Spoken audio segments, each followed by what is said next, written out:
This is On the Scene with Carissa Does, and we are out here at Honey Latte Cafe for a show. I'm Azie Bug. I'm Lil Wet Wet. And what's the name of the? Are you two in a band together or a group together? We're both solo artists. Oh, okay. But we Okay, kind of great. have a group of artists that we like to work with. Yeah. Nice. Yeah. Okay. And do you have like a name for the collective that you work with? I'm part of a collective called Vanish, which has 5 members. It's me, Bedhead, who also performed tonight, Homecoming Queen, who lives in Iowa. Oh wow. Meadows, who makes clothes and produces. Homecoming Queen is also a producer. Moth Lab is Okay. also a member of Vanish. You two are have lived in Portland. You live in Portland right now. Yeah, we both live in Great. Portland. What can you tell us about the Portland music scene? Like, what do you kind of like and dislike about it? I wish that Portland in general had like a larger nightlife scene, because I think that would, feed into the music scene. Okay. If a show goes till 10:30, it's empty because Yep. people are gone. People usually show up at like 11. In Portland, it feels like everyone's either on punk time or on sleepy time. So either no one's going to show up until the very end, or like I went third tonight, and that's Yeah. one of the larger crowds. You know what I mean? Mhm. Like, I don't know, but like that's kind of But things just roll in that way too. it's like a negative, but I think a positive is that like the Portland music scene. Oh. Hey, hello. This is I thought you were like a friendly guy. No. Hi. I'm now on the scene, a little late, but fashionably late. Yeah. shoulder. I don't know who this is. some random person who walked up to me. I'm creeped out now. That's literally what I thought was going on. Leon. Yeah. I'm Azie Bug. Sorry. And we were just talking about they're solo artists, Okay. but they're in a collective. They're from Portland, so we've got that far. And I was asking what you like and dislike about the Portland music scene, and she was saying that she wishes there was more nightlife. Oh, yeah, I agree with that. And Yeah. It's funny because it's like, in the last, with when the pandemic hit and stuff, like it kind of decimated like the last remaining, like I used to host like a bunch of queer dance parties, and there were just like so many people, like just like packed out, and there was like speakeasies and like there was so much shit. I mean, my friend like talk about all the time. We were like spoiled. We were like, ugh. There's like 8 house shows and I don't know which one to go to. And it became like this whole thing where it was like, we didn't know we had until it was gone. And now it's like, I'm so jealous of that. yeah, it was dope. Last summer, it felt like there was like almost it was push, gonna come back, because like we yeah, lived yeah. in Chinatown at that time. Word, okay, yeah, and, yeah. like, it felt like being there and stuff, like stuff always going on. And, like But it's still the beginning of summer. It can pick up. yeah. Yeah. I feel like once everything opened up, people kind of went crazy, and they're just like everybody wanted to be out because they were just inside for too long. But now it's kind of like slowing down a little bit. But for me, I feel like there's multiple shows every night, and like I'm like, why doesn't everybody get together and throw one big thing? That's my problem. Like, No, you can because there's like I have a lot of friends who put on shows, and they're all in the same friend group, but they all like throw their own shows in one week, and I'm like, why don't you guys just do it together? Playing together. So we could do like get more people in one room, because I think that's really important. Actually selling tickets. Yeah. I used to host a music festival, and it was called Live Fest. I hosted it for like 4 years from when I was 20, or I think, 4 years from when I was like 21 to 25. And it like branched a bunch of divides between because I had a bunch of different friend groups. I had like a bunch of hip hop friends, I had a bunch of hardcore friends, like, fucking power violence friends, like, crazy different genres. There's EDM and everything. And I was like, why is everyone just in their own insular, and I was like, fuck this shit. And then I just put them all on the same bill, like 15 bands, artists. And it was like 300 people at a house, like it was fucking crazy. And then everyone was like, oh, we can mix like genres and mix the bill up. And it can be like really cool and fun and safe, and like everyone was vibing so hard with each other. Like every like my friends who don't listen to like hardcore very often were like, yo, what the fuck? This is sick. And my friends that don't listen to like hip hop were like, this motherfucker's super talented. So it was like, you just got It's a good way to get vibe. like a different audience to your music too. That's how you get more people. I think that's what I would say I like about Portland is the hodgepodgeness of it, and how because I see that all the time where it's like if I go to a show, I feel like I'm going to see at least 3 different things. Yeah, yeah. If Sure. I'm doing a show, there aren't going to be that many artists who do what I do, and I'm Yeah. it's lit, so I'm going to get to see what everybody else is on. Right. That's the thing, is like also just exposing yourself to other genres can help you with your craft even more. Like a lot of people talk about how for a lot of producers specifically, you're like, I found my sound by listening to a bunch of different other sounds, so. Yeah, definitely. And what don't you like about the Portland music scene? I think it's kind of cliquey Yeah. sometimes. Yeah. And It's I like think- a little small town vibe. And like Yeah. people hate on their friends when they start to win. Yeah. Yes, I thought that was just so we a lot of times or mainly into talk with hip hop artists because those are just that they gravitate toward us. But like we're branching out and interviewing people from all different genres. We're doing our best to reach more genres. But but yeah, that too. I've heard a lot of that though in the hip hop scene is that like people are very supportive and cliquey until somebody's like going up and then everybody tries to bring them down. So what's that? I see it in the punk scene too. Oh yeah. Really? It's getting mad like when an artist moves out from being DIY to like doing real shows at real You're like venues.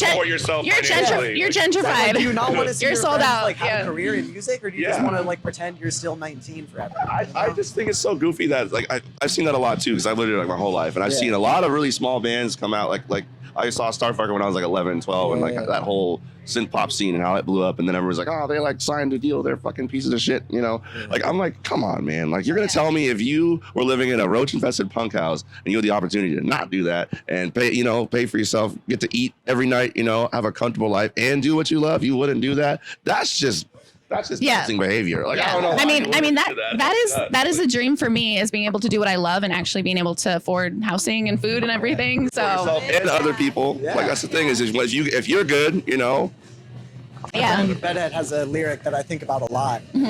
She said, you can have a rack when I'm rich, I promise. Sorry? You can have a rack when I'm rich, I promise. Yeah. Oh, yeah. And That's me and my friends. To be like, And I always that's what we always say too, and that's mainly what I say is that like if my friends are doing well, then I feel like I'm doing well too, and if I'm doing well, then we help each other out. So it's like we're a community, and I feel like when a lot of people actually make it big out of Portland, they're not very supportive of Portland and the city because like once they started going up, people are trying to bring them down. So then they're not trying to support. They're not trying to rep the city. The chip on your shoulder of like, oh, you want me to help you now? Like, exactly. You didn't support me when I was going, like when I needed you, sort of. Right. Like, I don't know. So hopefully we can figure that out and work on that a little bit. The Portland scene. Yeah, it's a lot of work, but I think there's a lot of like I always tell people there's a lot of really cool stuff going on that's very promising, like behind the scenes and stuff, like with like grants and different like weird legislation and stuff. Because I work at a recording studio. I'm a brand ambassador for a recording studio, and my boss is like one of the biggest donors to Music Northwest, I think it's called, or something like that. So we get to hear about all these weird like behind the scenes, really shit you won't hear like anywhere else. And there's a lot of like money coming through. There's a lot of innovative things that are happening that will make Portland big music and culture city again. Like that's on the 100%. Like they're talking about big festivals. Like they're talking about more venues or reopening venues and like more licensing for just different things and making it the hub again. Yeah, I feel like there's definitely still like so much creativity here and so much culture here compared to a lot of other places in the area like Montana or like anywhere like on the coast, of course. But I feel like we don't have a sound and we're just not organized. So once we get organized, you guys better watch out because Portland's coming for you. I will also say like a positive thing as being a really small artist and like brand new is that Portland's been very welcoming of me. Yeah. Despite the clickiness and like, as I'm getting there, we'll see how Portland behaves. Yeah. But like I've started making music in November. Oh, wow. And, okay. This is my 4th show that I've done in Portland. And so it's like, they just were really welcoming. Yeah. Like, you're an artist. Just starting, like, that's dope. Like, it's been really awesome in that aspect. Yeah. So how did you get into music? Was it like your friends were all doing it and you were like, oh, I could do that too? Or have you been into music like your whole life? Or it was something that I always wanted to do since I was a kid. And then I took this very normie path of life and was a realtor and was married then I decided to flip it all and get divorced and become a stripper and start making music and start living life for me. Yeah, we have similar stories except I didn't become a very similar story. But I was like a housewife for a while and then I was like I'm not I like Domestic, to go show. No, not for me. So I feel that. Didn't become a stripper, but that's cool too. Like get your money. But No, I didn't, but I did. I took classes and stuff like that, but not musical theater. I was in choir. So how long have you been making music for, Nick? I track from when I really started from 2020. I started rapping when I was 15. And I wrote raps my whole life when I was in school. Didn't feel like I could type shit. And then when we were in high school, my friend was like, no, we can do this. Like, Yeah. And like I kind of thought I was taking it seriously. Like I didn't really learn how to like work hard until I was like 19. That's still pretty young though. Yeah. Figuring it out. I'm still figuring it out. Yeah. 27, so. And like I'm still figuring it out. But like 2020 was when I started making music videos too. Okay. And then that made me kind of start taking music a lot more seriously and start like really working at it. That was like during the pandemic and stuff Yeah. too, so I had a lot of time on my hands and Sure. so like I guess like for a while, but like I really think about like my starting me like, okay, I'm finna do this from like 2020. So I wish I would have started making music in 2020. I was like, I had chickens and I was like doing the whole cottage-core thing. Jody had chickens? Yeah, I had a poodle. I had 4 chickens. Jesus They're my Christ. besties. I had a corgi in a tiny house. Okay, yeah, cottage-core, baby. Holy shit. Yeah, I've lived many lives, but yeah, that's a great time to start making music in 2020 because you're like inside all the time. I did fly the coop. What made you get into music? What inspired you? Was it like a band or just? No, I was into like underground rap. I'm from Washington. I'm from Bellingham, Washington. It's a city that likes to pretend that it's not homophobic and not racist and not transphobic because we're neoliberal. And da-da-da. Is it? Yeah, it's worse though because it's a small town. It's all white. Like me, like, and I don't know. I was sort of black sheep in my friend group, doing different shit. Yeah. Like and like I wanted to make music hella bad. But again, I didn't feel like I was in the space where it would be accepted. You didn't feel like comfortable to be have creative freedom. Yeah. And then like again, when in high school, I got more confident and like actually was kind of good at it and and so I got some attention and people were like, okay, like you're cool, you can do the Yeah. And again, that was sort of what carried me, and so I like thought. Sometimes you just need a tiny bit of validation, like other people being like, "Yes, you are the good." Validation was almost not quite because it was validation, but it made me too comfortable because I was like, okay, Yeah, too much my high validation school likes makes me. Yeah, no. And it kind of took going away and doing some other You're shit. like, to I've be hit my peak. Yeah, or But- like this is all it's making you realize like, oh, the world's a lot bigger. You have to work a lot fucking harder if you want to. Exactly, and you have to keep working too. Like once you get to the top, you got to keep working, or else people forget about you. Because that's the point is to get to the top so that.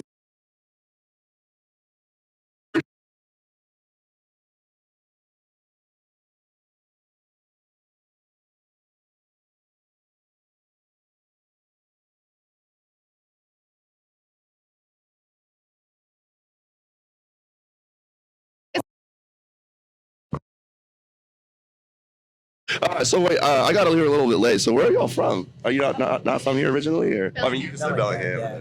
Are you I'm from Monroe, Louisiana. Whoa, okay, Yeah. Southern, okay, down Yeah. south. Word, okay. So did you grow up like? Because you were saying you got married and you did like. Yeah, I grew up there and I got married young, and then we moved here in 2020 together. Okay. And then like Portland just opened me up to New Orleans. Like I moved to New Orleans, so I was living in New Orleans for a Yeah, few so you years got some before. I wasn't There's like, a little bit of culture, yeah. but yeah, like Monroe literally doesn't have sidewalks. It's like it's crazy. Damn, it's like- Damn. Okay. That kinda- It yeah, is. okay. Bayou. Damn. Word, okay. Yeah, like when I first moved to Portland, my parents were like, "Oh, you're gonna turn poly and like be non-binary and all this shit." And like, no, Right. they're wrong. Everything that my parents They're like you're gonna blossom there, and it's not gonna be good. They said you're gonna have armpit hair. I don't have armpit hair, but I can if I wanted to. Okay, parents. Yeah, Portland turned me into everything my parents feared Portland would turn me into. And I've Exactly. never been Me too. happier. I know, right? Yeah, I know. I'm Become like, yourself. wow. I know. Portland's definitely a place where black sheep can flourish and be themselves. I feel comfortable. Like, I feel like if I wanted to wear like a chicken suit or something, people would just look at me and be like, "Yo, what's up, bro?" Like, they wouldn't bop, care. bop. Yeah. Yo, Yep. yesterday downtown, like the whole Starlight Parade, nigga, I was chilling. We were setting up for another show we were doing. Motherfucking was just walking stick, backpack on, butt ass naked. Walking stick? hiking boots, just Way. walking like thousands of people on the side of the street. He was just like, and everyone was like, "Hey yo," and everyone was just that was it. It wasn't like, It's like, what are you actually doing? Oh well. "Oh, the cops!" Like it was just like, "What the fuck? That nigga's naked," you know? He had his new clothes. Oh yeah, Oh, yeah. yeah. He had like high socks. I was like, damn, that's a look. I might steal that. And it's legal to be nude in Portland as long as you're not like gyrating or doing any sexual motions. If he was like doing this, then he could have gotten arrested for it. Yeah. That's fair. So let's get back to music though. Naked people are involved in music every day. That's true. Like Naked people. Flea from the Red Hot Chili Peppers was Yeah. always naked during his show. So Yeah, exactly. yeah. How do you feel like stripping has inspired you in your music at all? Oh yeah, like Okay. definitely. I talk about it in my music, and I think it's given me like some of my songs. They've got this attitude about them that like stripping has absolutely given me. I Okay. don't think Like that kind of bad bitch energy. Yeah, no, Okay. fully. I love that. Yeah, the Azie side. I say there's like an Azie side and a Bug side of Azie Bug, and like Bug makes really sweet music, and Azie makes like the bad Okay. bitch music. It's dichotomy then. I'm Okay. a Gemini. So yeah, I got here late. So what are your project names? Are you all in a project together? Or? Yeah. Okay. Oh, I'm Azie Bug, Okay, Azie and I'm Bug, just okay. solo artist. All right, we're Yeah. solo artist. Okay. Lil Wet Wet solo artist. I'm in a collective called Vanish XX. Okay. Shouts out. Bedhead is in Vanish as well. Bedhead performed tonight. Okay. Moth Lab, Homecoming Queen, Meadows are the other members. Nice. Of the band. Ash fucking names, all just fucking Yeah. heavy hitting. Homecoming Like, Queen. Let me tell you yeah, about Homecoming Queen. yeah. Let's hear it. Homecoming Queen lives in Iowa. Okay. We've never met Homecoming Queen in real life. We've discorded with Homecoming Queen ton. Makes Oh. the prettiest, sweetest, saddest, so most sick. beautiful beats. Yeah. Is this giant, jacked man who like used to be like a wrestling Homecoming champ. Queen too. Yeah. Love like, that. and in our collective, we're all non-binary or Yeah, like yeah. trans femme that are like, queer people. Mhm. And he's just the one straight. Yeah, cis it's always dude just straight who's cis. Oh, like, wow. But he knows Yeah. what, like he understands. Like Okay. Yeah. he's crazy. Word. Yeah. Dope. That's cool. Sick. We love a good collective. It takes a village. I always say. You know. But yeah, I'm not a part of the collective. We're just a couple. Oh, We're just Oh, dating. okay. Yeah. So You're still a part of it. I'm You still a probably part. some inspiration. I have an impact. Yeah. For sure. I have one more question. I don't know if you have any, but if you if you were on say you're like taking a rocket ship and like everybody was like going like heading to the moon because we're like because the US there's too much global warming, we're about to get I don't want to say I don't know if that's gonna like get me if I say that on YouTube if they're gonna like block me. Might be on domestic. I didn't say it. Yeah, maybe we were like very involved in the protest, but yeah, we're gonna get shut of it. Yeah, allegedly. Yeah. But yeah, so if you were on a rocket ship, like just you, not two of you, aside from your partner, who would you bring with you, artist wise? So like you can make music with, like. No, sorry, sorry, I'm splitting you up. Why did the first name that popped in my head it was Timbaland? Timbaland. Oh shit. Okay. Yeah. I just like really I want to can, work with like, Timbaland. Like have him being like, "Yo, little girl," fucking fire in the beat, background of your music. Like, Who doesn't want Creative that? artists, like like, I say Pharrell bring and your like Tim. drums. You know, I love Tim. Yeah, they kind of have a similar vibe. If I thought about it like harder than if I overthink it, like I'm gonna. Yeah, the first thing that comes to your mind is probably what you really would want. Yeah. Okay. Can I say too? Like my real answer, Bedhead 100%. Bedhead is Okay. my sister. I love her to death. She's sitting right over there. I have never had a creative chemistry like I have had Wow, with Bedhead. okay. I do all her videos. We make hella songs together. And she has inspired me, and like she was like the one who like got me to take it seriously in 2020. Yeah. Word, okay. Because she was all like in high school and stuff, like we had met and shit, and she was really like taking it seriously, and I thought I was taking it seriously. But she always like even when I was like not going as hard as I could have been, she was like, "No, you're fire. You need to keep doing." Yeah. Yep. And yeah, has nurtured me, and like I That's- think we have this crazy symbiosis. That's so, amazing. 100%. Yeah, and I was just talking to somebody about this yesterday, but I only surround myself with people who believe in me or who believe that I'm better than I am because they see where I'm going to be, you know? Yeah. So that's really important, definitely, to keep yourself around people like that. What y'all getting into this summer? We outside. What y'all gonna do? Any plans? Anything? You gonna go crazy? You gonna Yeah. Yeah, you should say it. Yeah, you should say it. Yeah, we're moving to Manhattan. Oh shit! What And, the fuck? Damn. Oh shoot! You heard it here first. Yeah, that's right. In August. Let's scoop. So we'll Word. be here for June and July. Okay, so you'll be here for most of the summer at So least. are you just going Up and leaving. You're gonna do music over there and give it a hell yeah, that's fucking dope, man. Are you planning on staying connected to people here and like coming back and doing shows and stuff like that? Yeah. We're trying to Okay. get people to come Yeah, out come to, visit. yeah, bring and like get like you know bills and shows and stuff. Yeah. Yeah. That's super We sick. kind of, I don't know. I know a lot of people who live in like Philly and like some people in New York and stuff. Yeah. There's this really cool collective called Flutter Club. Shout out That Rocco sounds Bunko. cute. Shout out Sphere Merchants. Shout out Yao K. Shout out Don't Trust Lando. Those are the people that I'm trying to tap in and like, I'm getting like they have connections to other people here and I'm trying to some, shit like that. Yeah. I love that. And I think the internet definitely helps to keep everybody connected across the US so easily. Like You're saying you're discording one of the members in your club. You've never met this guy. never, yeah. And yeah, that's He's gonna move to Portland though. Oh, Is the really? plan. Okay. Right after I leave. you can tell him about the good stuff and he can tell you about the now good you stuff can there. then- So then yeah. be You can, discording on the other side of the country, you know. yeah. Well, thank you so much for talking with us. This has been On the Scene with Carissa Des. Pretty Leon. Thank you for having us. Yeah, of course. Do you want to shout out your social medias? Oh yeah, I'm at AzieBugX pretty much across the board. But if you can't find AzieBugX, it's probably Azie Music because I got deleted. Oh no! We- Damn it, Mark Zuckerberg. yeah. My name is Lil Wet Wet on all streaming platforms. That's 3 words, LILWTWT. My social medias are all Patterns XX. On Instagram, it's Patterns XX_. My YouTube is also Patterns XX, where all the music videos that I shoot go. Okay. Yeah, I think that's everything. I should have spelled Azie. I'm sorry. It's AZIE. Oh, Okay, I was gonna ask about that. Yeah. Yeah. And make sure you follow me, Carissa Des, and also On the Scene Live. Don't follow me.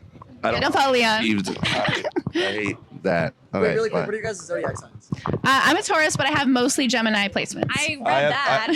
Okay, very- That's double Gemini. So Yeah. Leo double Gemini. No wonder y'all are Triple hosting the Gemini. show. Yeah, exactly. That's Yeah. why we're all vibing. Yeah. What about you? What's your sign? A Pisces. Okay. I don't really know much about Pisces, I don't but know about astrology. But they can go with the flow. They okay. Yeah, I can see that. Little fish. Yeah.